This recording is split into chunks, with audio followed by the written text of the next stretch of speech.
Coucou tout le monde, j'espère que vous êtes chaud pour cette nouvelle séance de psycho. Salut!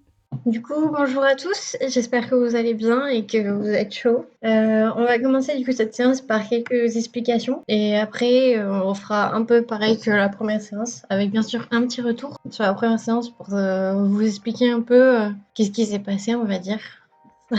Et ensuite, fonctionnement normal, donc texte à trous, mots croisés, socrative, les caouts et les sujets. Il y en aura sûrement alors du coup le live il est préenregistré, mais bien sûr on est présente dans les commentaires là maintenant tout de suite. Donc, n'hésitez pas si vous avez la moindre question ou si vous voyez quelque chose de normal ou des choses comme ça.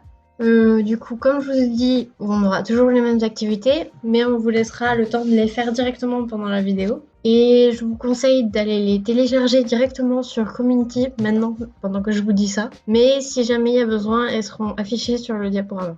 Ensuite, du coup, les caouts. Vous pourrez les faire au moment où on vous le dira. Et les résultats seront affichés dans les commentaires. Vous aurez un lien pour aller les voir à la fin de leur correction. Ensuite, pour finir, on aura cette fois-ci 2 sujets faits à la suite. Donc comme ça, vous aurez vraiment un bon entraînement. Et cela, petite particularité, c'est que vous pourrez les poser sur Community jusqu'à 22h. Donc soit vous choisissez, soit vous mettez les deux, soit vous en mettez qu'un seul. C'est pas trop grave parce qu'on va les corriger et on fera un classement pour chaque sujet. Et vous l'aurez du coup le classement dans la semaine suivante. Voilà.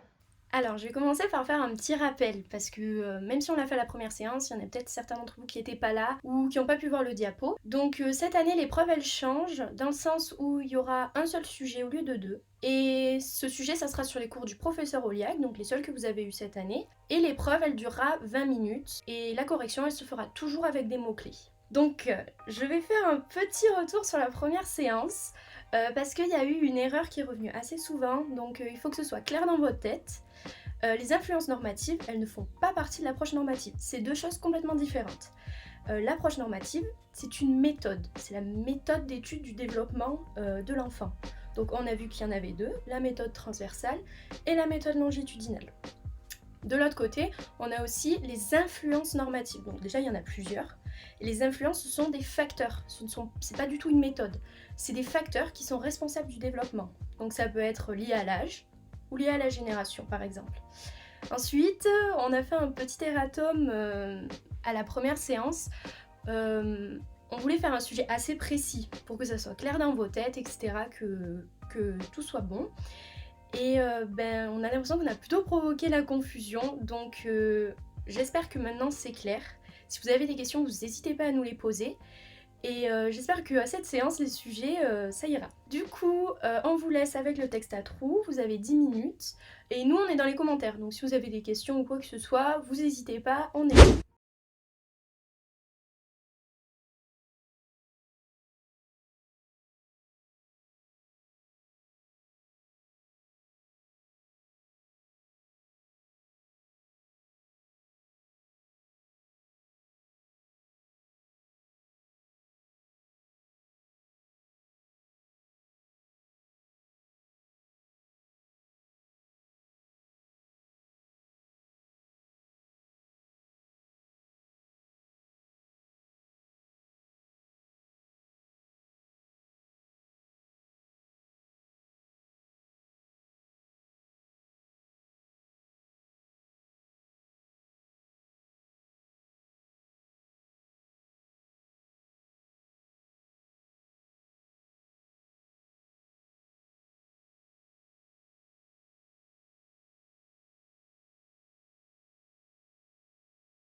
Ok, donc on se retrouve pour la correction du texte à trous.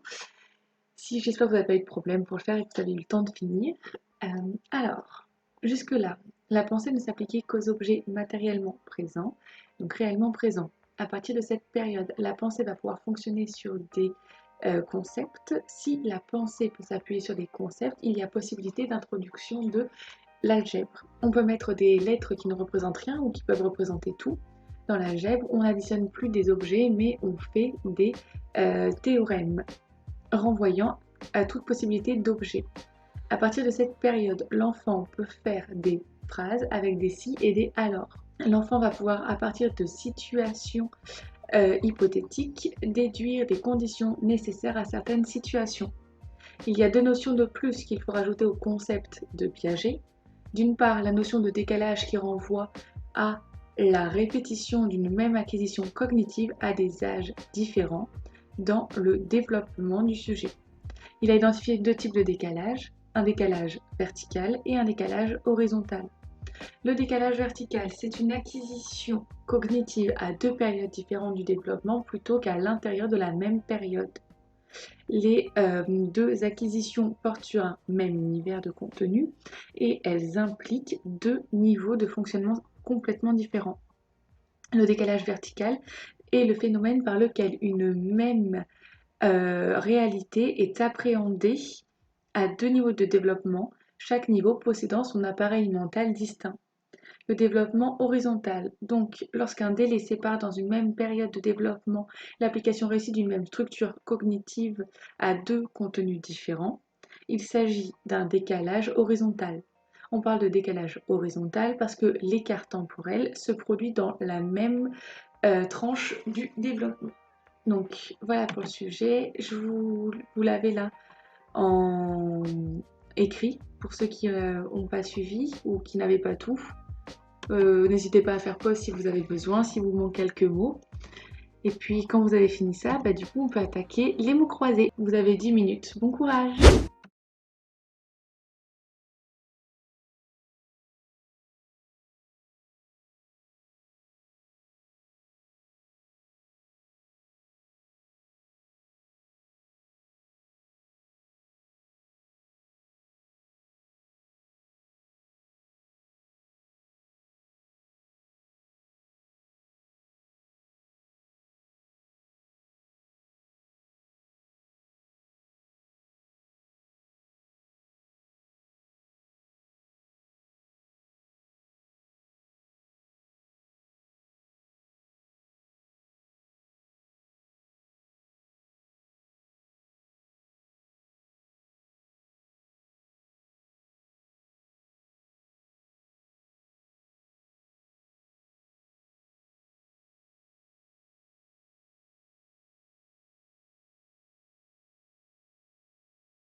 Donc, on se retrouve pour la correction. Donc, j'espère que ça s'est bien passé et que vous avez eu le temps de finir. Du coup, vous inquiétez pas si il vous manque un mot ou quelque chose que vous avez loupé, ce sera affiché après la correction. Donc, on va commencer par la catégorie horizontale. Et donc, le premier, c'est un signe avec intention de communiquer. Et on appelle ça, du coup, un signal. Ensuite, avec quelques dizaines de phonèmes, on a la possibilité d'en constituer des milliers. Qu'est-ce que c'est? Eh bien, avec des phonèmes, on construit des mots. L'ensemble des règles qui affectent les noms et les verbes, c'est quelque chose qu'on apprécie beaucoup en primaire, je ne sais pas si vous vous rappelez, mais c'est la grammaire. Ensuite, du coup, leur apparition est basée sur l'apparition de la fonction sémantique. Et là, c'est un mot en 3 lettres, ce sont les jeux. Enfin, le jeu du coup. Un signal sans rapport analogique, du coup, c'est un signe. Et un signe qui renvoie non pas à des choses mais à des messages. Et là, il y avait 3 petits points, il fallait savoir ce que ça voulait dire, le 3 petits points, en gros, en style texte à trous. Et du coup, un signe qui renvoie non pas à des choses mais à des messages, du coup, abstraits. Ensuite, on passe au vertical. Du coup, dans la schizophrénie, certains sujets peuvent le développer, il leur est propre. C'est le néolangage, qui est une des caractéristiques du coup de la schizophrénie. La plus petite unité ayant une valeur pertinente d'opposition, c'est le phonème, à ne pas confondre avec le monème qu'on verra plus tard. Ensuite, un signe sans intention de communiquer, c'est comme ça qu'on résout les choses en médecine, ce sont les indices. Ensuite, son développement se fait tout au long de la phase préopératoire, c'est le langage, c'est très important. Elle régit l'organisation des phrases. Ça aussi, un petit souvenir de primaire, c'est la syntaxe. Les bébés sont dans la période préopératoire lorsqu'ils ont la capacité d'imitation différée.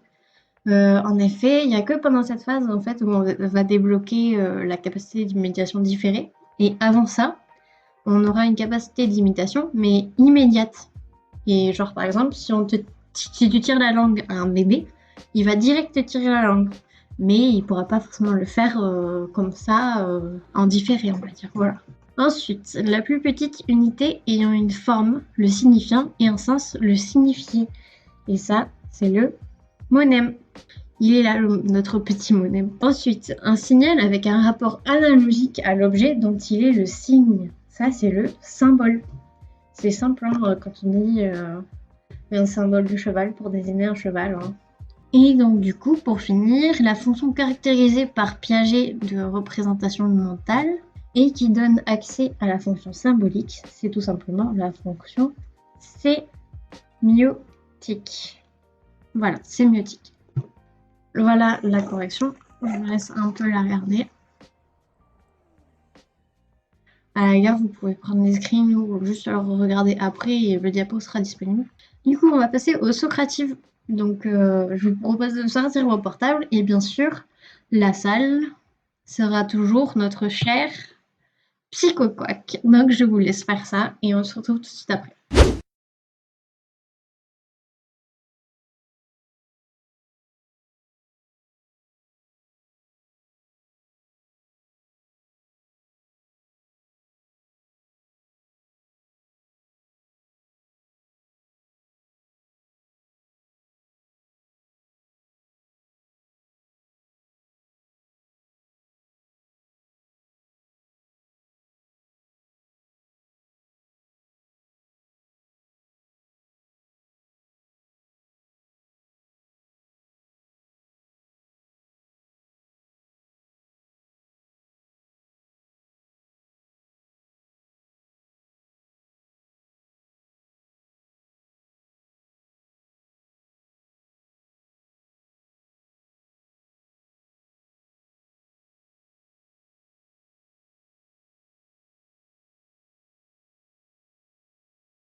Du coup, on va passer à la correction des socratives. On espère que ça s'est bien passé. Donc le premier socrative, il concernait les lois générales sur le développement psychomoteur. Donc ici, les items vrais, c'était les items A, B et E. C et D étaient faux. Donc tout d'abord, l'item C.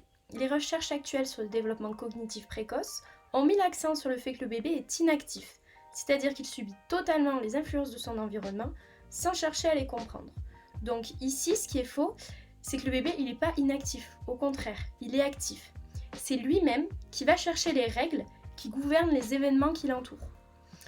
Ensuite, l'item D, il existe 4 types de développement: physique, affectif et social, philosophique et cognitif. Ici, ce qui est faux, c'est qu'il y en a un qui s'est faufilé, qui n'a rien à faire ici, c'est le développement philosophique. Il n'est pas du tout question de développement philosophique dans cette partie du cours. Donc, il n'existe que 3 types de développement: physique, affectif et social et cognitif. Du coup, le deuxième socrative, lui, il concernait la psychanalyse. Donc ici, les items vrais, c'était les items A, D et E. B et C étaient faux. Donc tout d'abord B, la psychanalyse propose premièrement un modèle théologique du psychisme impliquant l'inconscient. Deuxièmement, elle propose une méthode d'investigation de la conscience. Donc dans cet item, il y avait 2 erreurs.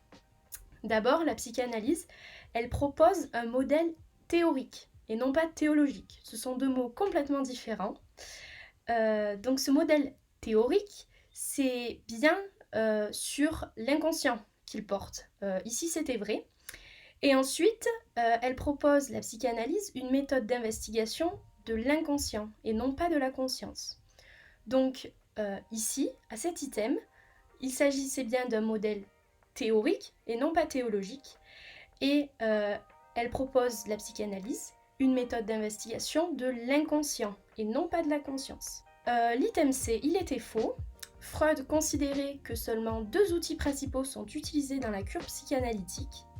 En réalité, il en existe 3, et il s'agit des associations libres, de l'interprétation des rêves et de l'analyse du transfert. Donc, on se retrouve pour le troisième socrative concernant l'intelligence sensorimotrice. Du coup, vous avez ces propositions et la correction, c'était B, E. Alors, la A, elle est fausse parce que bien évidemment, l'intelligence sensorimotrice est découpée en 6 stades et pas 5. Il ne faut pas oublier le dernier quand même. Ensuite, du coup, la B était vraie. Piaget l'a élaborée en observant ses 3 enfants. Ensuite, elle va de la naissance à 4 ans. Ça, c'est complètement faux parce qu'elle va de la naissance à environ 2 ans. Et oui, elle n'est pas si longue que ça. Ensuite, elle n'est pas dominée par le développement des structures anatomiques, mais par le développement sensoriel et moteur. Donc, pas du tout anatomique. Même si c'est vrai que de 0 à 2 ans, tu te développes forcément. Ensuite, du coup, la E était vraie. Elle correspond en réalité plus à une intelligence de perception et d'action. Voilà. Donc, le socrative numéro 4, cette fois-ci, toujours concernant l'intelligence sensorimotrice, vous aviez ces propositions et la réponse était A, B, D.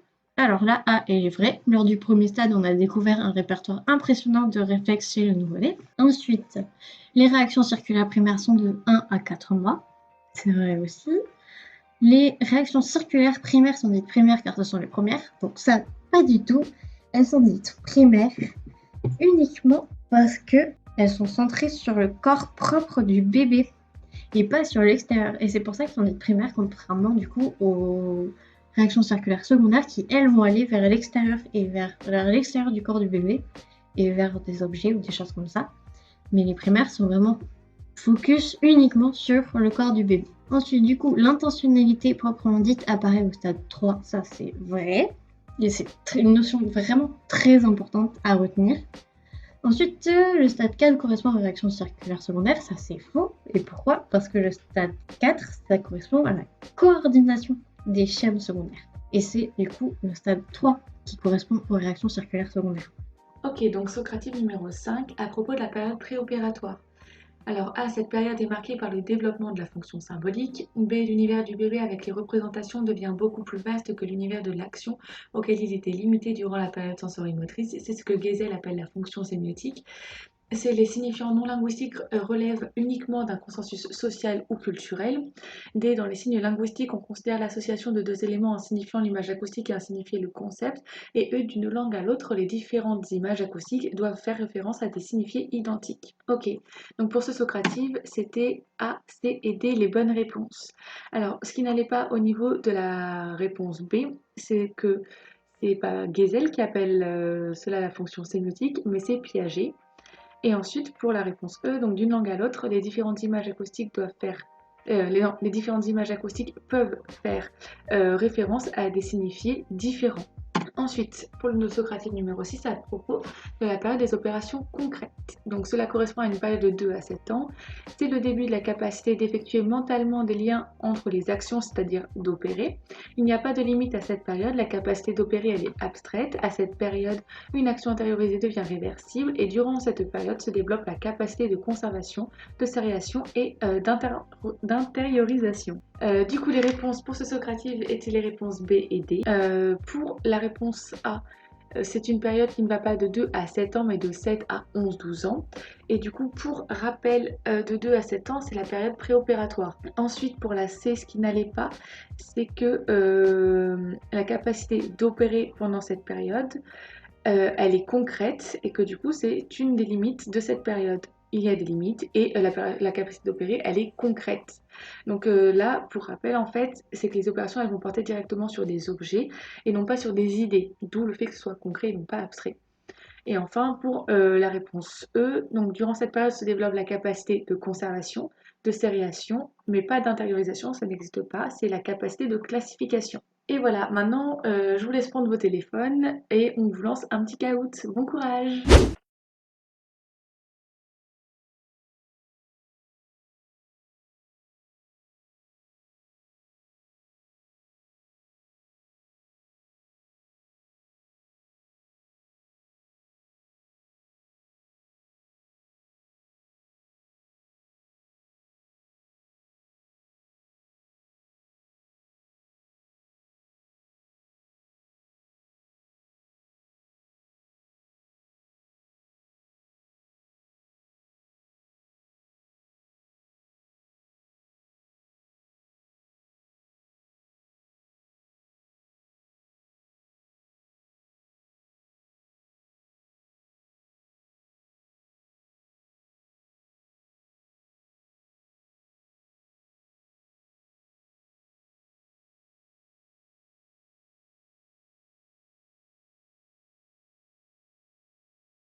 Du coup, on va passer à la correction de ces caouts.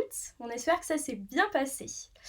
Alors, le premier caout, chaque nouvelle conduite fait disparaître l'ancienne et ainsi de suite. Ici, c'était faux.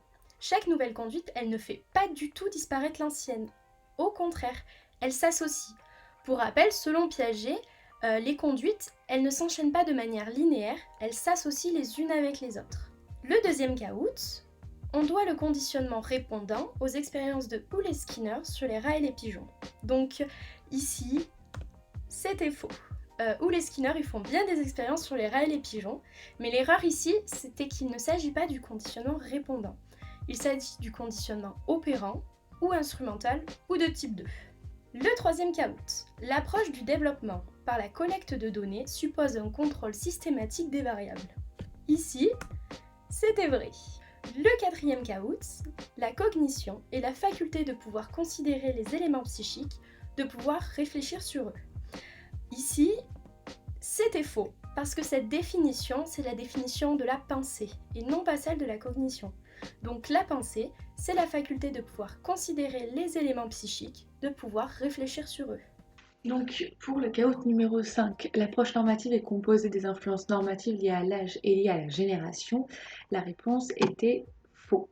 Alors pourquoi faux? Parce que les influences normatives, ce sont des facteurs qui influencent le développement, tandis que du coup l'approche normative, elle, c'est une méthode d'étude du développement qui va servir à tracer une courbe typique du développement selon l'âge. Et donc l'approche normative, elle se sert notamment de la méthode transversale et de la méthode longitudinale. Ensuite, pour le caout numéro 6, l'approche maturationniste est illustrée par la méthode des jumeaux. C'était vrai du coup, et pour rappel, c'est Gesell l'auteur de cette méthode. Ensuite, pour le caout numéro 7, nous avons expliqué le traitement de l'information dans le système visuel sans même qu'il n'y ait de lésions anatomiques. Donc, c'était le travail de Hubble et Thorsten, donc la réponse 4.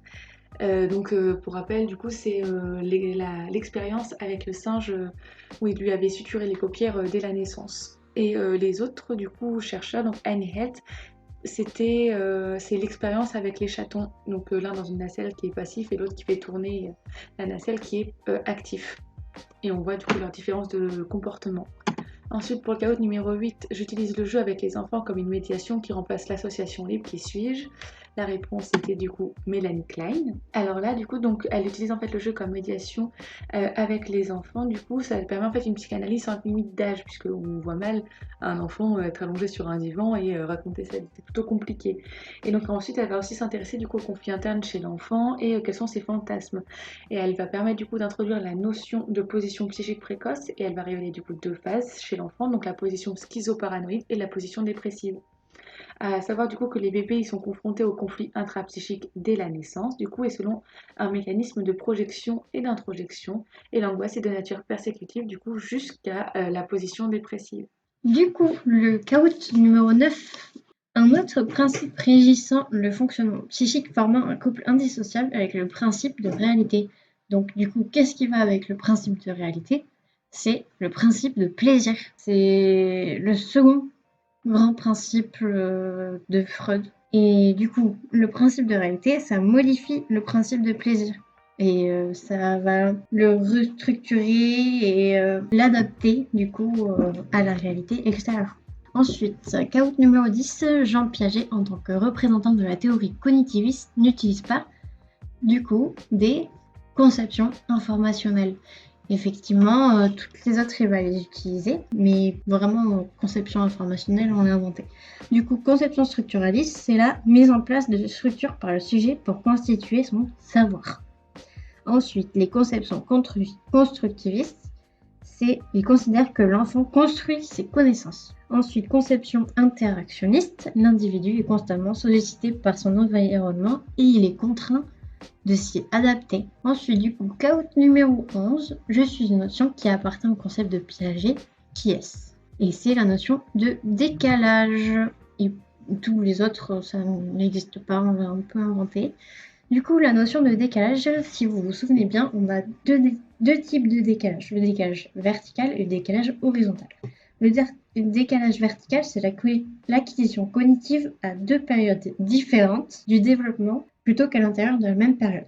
Donc c'est vraiment une acquisition qu'on fait à 2 périodes. C'est pour ça que c'est vraiment vertical en fait, c'est poup poup. Ensuite du coup le décalage horizontal, donc ça ferait comme ça, c'est lorsqu'un délaissé part dans une même période, l'application multiplie d'une même structure cognitive à 2 contenus différents. Donc en gros que tu as acquis, la capacité de bien faire un truc dans la même période. Genre par exemple dans un seul stade, on va dire, si ça peut vous aider de dire comme ça. En gros, voilà. Donc vraiment, il faut cette notion de même période, donc gros bloc. Pour gros bloc horizontal et vertical, deux périodes différentes, donc comme ça. Voilà, j'espère que ça vous aide. Du coup, le caout numéro 12. Nous avons fait une expérience qui a prouvé l'existence d'une période critique. Qui sommes-nous? Alors du coup, il faut se rappeler, la période critique, elle a été montrée par qui et quoi. Donc la période critique a été montrée grâce à l'expérience de la cécité corticale avec les stinges. Vous savez où l'on ferme l'œil et tout, etc. Et du coup, bien évidemment, ceux qui ont fait cette expérience de la cécité corticale, c'est Ebel et Thorsten. Alors, Sigmund et Anna Freud, je suppose que vous vous souvenez que c'est la psychanalyse. Heine Held, c'est l'expérience des chatons. Et Odette Brunet et Irène Lésine, c'est celles qui ont étalonné le baby test que Gesell avait inventé pour la population française. Donc voilà, c'est l'heure du coup du premier sujet de la séance. J'espère que ça va aller et que vous allez tout donner. Donc je vous souhaite bon courage pour le faire et voilà, on se retrouve dans 20 minutes.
Ok, donc c'est terminé pour le premier sujet, j'espère que ça a été. N'hésitez pas si vous avez envie qu'on vous le corrige, vous nous l'envoyez et on vous le corrigera sans problème. Du coup, pour le premier sujet, donc développer la période des opérations concrètes ainsi que les capacités acquises lors de cette période. Donc, qu'est-ce qu'on sait déjà sur la période des opérations concrètes? On peut d'abord dire que cette opération, on sait que c'est sur une période où les enfants ont entre 7 et 11-12 ans, puisque c'est à ce moment-là qu'il y a vraiment un tournant dans le développement de la pensée. Donc, on sait également que c'est à ce moment-là qu'ils vont acquérir la capacité d'effectuer des liens entre leurs actions mentalement. Et donc, cette capacité de faire des liens entre leurs actions, c'est ce qu'on appelle, c'est le terme opérer.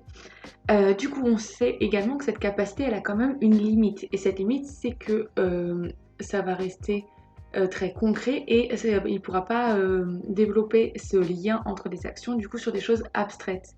Donc, il pourra le faire que sur des objets, par exemple, qui sont devant lui, mais pas sur des idées. Ensuite, pour illustrer déjà cette idée-là, on peut utiliser l'exemple avec les verres d'eau. Donc, cet exemple, en fait, on avait un verre A d'une certaine forme qui est rempli à ras-bord.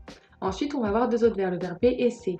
Le verre B, il va avoir une forme assez haute, mais très étroite, alors que le verre C, il aura une forme plutôt petite en hauteur, mais par contre, il sera beaucoup plus large.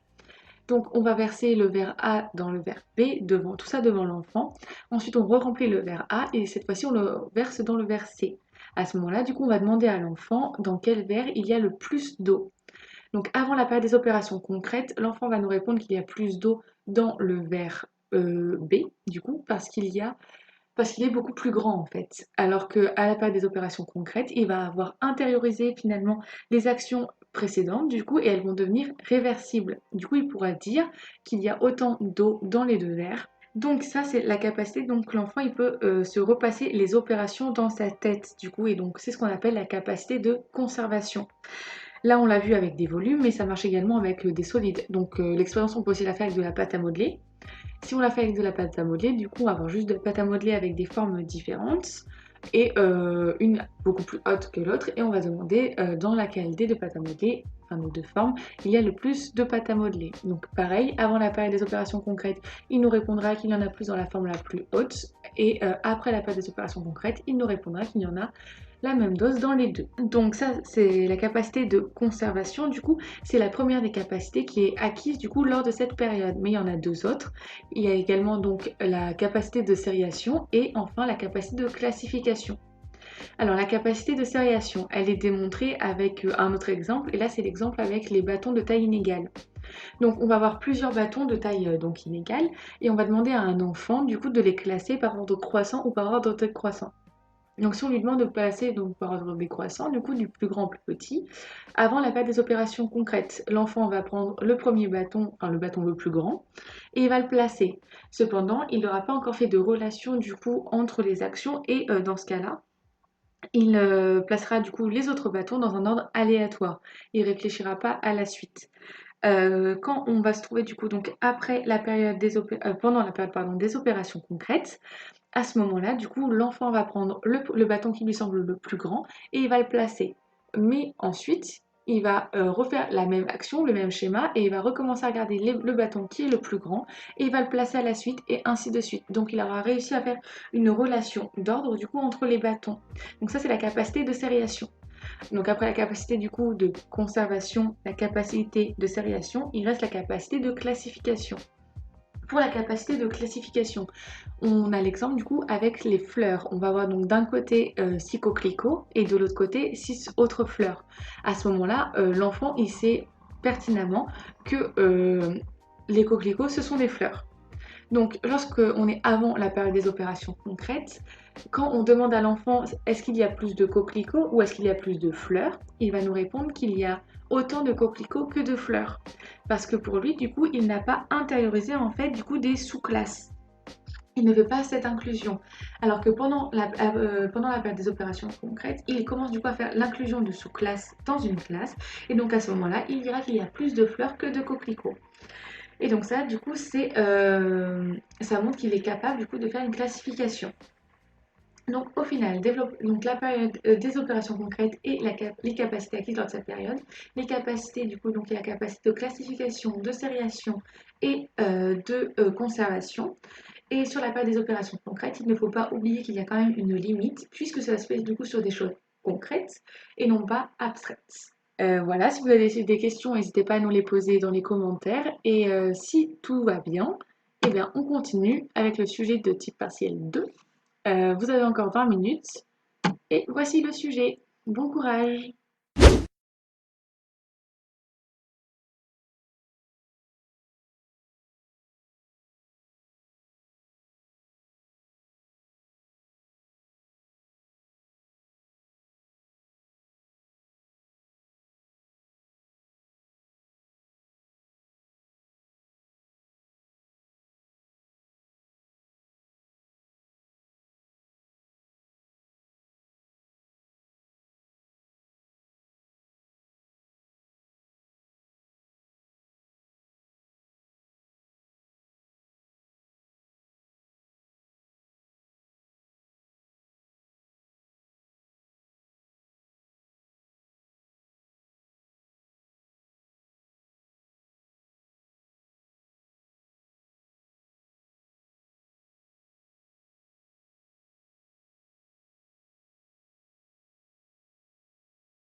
Du coup, on va passer à la correction du deuxième sujet. Vous expliquerez la théorie de l'esprit ainsi que ses 3 exemples. Donc, tout d'abord, on va faire une réponse par étape. Lorsqu'on vous dit théorie de l'esprit, qu'est-ce qui vous vient instinctivement? La théorie de l'esprit, on le sait qu'elle a été inspirée par des primatologues qui ont fait des expériences sur les chimpanzés. Ces fameux chimpanzés, ils étaient capables de prédire et d'interpréter les actions des humains. Comment est-ce qu'ils faisaient ça? Eh bien, ils attribuaient à ces humains des intentions et des états mentaux. Un état mental, qu'est-ce que c'est en soi? C'est pas quelque chose qui est directement observable. Pour pouvoir observer un état mental, on va faire des déductions et des prédictions. Ensuite, la théorie de l'esprit, on peut pas vraiment dire que c'est une théorie en soi, parce que c'est quelque chose que l'on possède, alors qu'une théorie, normalement, ce n'est pas propre, on peut pas posséder une théorie. Ensuite, dans le déroulé de la réponse, on va se poser la question, au final, qu'est-ce que c'est la théorie de l'esprit? Eh bien en fait, la théorie de l'esprit, c'est faire des hypothèses sur ce que se représentent les autres. C'est être capable de prédire leur comportement, par exemple. En fait, la théorie de l'esprit, c'est être capable de se représenter ce que se représentent les autres. Ensuite, dans le déroulé de notre réponse, on va se demander quand est-ce que ça arrive, cette fameuse théorie de l'esprit. Mais au final, ça arrive assez tôt. Ça arrive vers 3-4 ans, en plein dans l'apprentissage du langage, en fait. En dehors de certaines psychopathologies. Mais bon, ça pareil, ça reviendra un peu plus tard dans notre réponse. Donc, en fait, qu'est-ce que c'est concrètement la théorie de l'esprit? Ben, en fait, c'est lorsque l'enfant, il est capable d'inférer et de déduire les réactions d'une personne qu'il a en face de lui. Donc comment est-ce qu'il fait ça? Ben, en fait, l'enfant, il va se mettre à la place de la personne qu'il a en face de lui. Donc, comme toute bonne théorie, il existe une exception. Donc, dans certains cas, l'enfant, il est atteint de certaines psychopathologies, comme l'autisme par exemple, et dans ce cas-là, eh bien, il n'aura pas cette théorie de l'esprit. Donc en fait, pour résumer, et au final, cette théorie de l'esprit, on va la développer plutôt pendant la période préscolaire. C'est-à-dire lorsque l'enfant, il sera capable de prendre en compte les états de connaissance des personnes qu'il a en face de lui. Donc ensuite, dans notre réponse, dans notre sujet, on nous parle des exemples. Donc il va falloir qu'on les explique, ces exemples. Donc comment est-ce qu'on la montre, en fait, cette théorie de l'esprit? Comment on les montre, ces croyances? Ben, en fait, on va faire des expériences dans lesquelles ces croyances, elles sont fausses. Et en fait, ça va être des épreuves de transfert inattendu. Donc la première expérience, le premier exemple, ça va être Anne et Sally. Donc Anne et Sally, elles sont ensemble et Anne, elle prend son ballon, elle le met dans son panier. Puis elle s'en va. Elle va faire un petit tour. Sally, pendant ce temps, elle prend le ballon et elle le met dans la boîte. Donc le ballon n'est plus dans le panier. Anne, elle revient. Et où est-ce qu'elle va chercher son ballon? Et bien ici, les enfants, lorsqu'ils vont avoir moins de 3 ans et demi, 4 ans, ils vont faire une erreur. Ils vont dire que Anne, elle va chercher le ballon dans la boîte. Or, Anne, elle n'était pas là. Elle ne sait pas que Sally lui a changé de place le ballon. Donc du coup, ben, ils vont prédire que Anne va chercher le ballon là où il est.